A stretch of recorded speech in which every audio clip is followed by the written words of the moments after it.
So permeated with mysticism are the writings of Pierre Loti, the great French romanticist, that it comes as no surprise to us to learn that in the latter days of his life, his name was connected with a haunting mystery that has never been and perhaps will never be explained. Dear to Pierre Loti's heart was his Oriental art collection. Of all the pieces which he had acquired through the years, the one that pleased him most was the one that he himself had created. It was a mosque, a beautiful, gleaming, domed reproduction of a Mohammedan place of worship. Though it was, of course, in miniature, it filled the greater part of the room in which it stood, and was high enough to permit a full-grown man to stand upright in it. When, after months of painstaking labor, the mosque was completed, Monsieur Loti invited his friend, Monsieur Courteline, to observe it. A magnificent piece of work. The thing has an air about it, Pierre. An air of Eastern mystery. As if it held all the secrets that we poor Occidentals will never understand. You are very kind, mon ami. I'm not trying to be kind. I'm simply telling you what... Wait a moment. What was that? Sounded like... Listen. Mon Dieu. Pierre, it came from inside the mosque. Yes. As if there was something in there, trying to get out. There it is again. Come on, let's see what it is.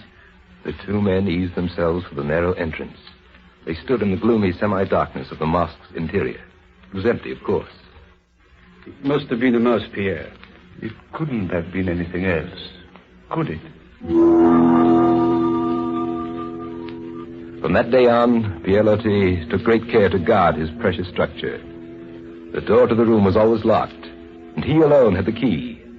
During the weeks that followed, he spent many hours with his art collection. And every now and then, suddenly, without warning, it would come. Always the same number of raps. Always from inside the mosque. The first few times, Pierre Loti investigated. And then, later, he merely sat and listened and wondered. But one night, he chanced to fall asleep in the room. He was awakened shortly before midnight by the same mysterious sound. He arose from his chair and stepped inside the mosque. Mon Dieu. No, it isn't possible. In an instant, Pierre was at the telephone calling his friend Courteline. A half hour later, the two men stood inside the mosque.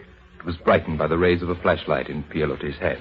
There, on the floor, what do you see? Footprints. The footprints of young children. Yes, clearly visible in the dust on the floor of the mosque were the impressions of children's naked feet. And yet there were no children in Pierre Loti's home, and none came to visit him. Nor was this the only time the prints were observed. No matter how often he wiped them away, they continued to reappear. Was it true, as Courteline had suggested, that the mosque held Oriental secrets which no Western mind could ever fathom? If not, then what is the explanation of this baffling riddle? A riddle incredible but true.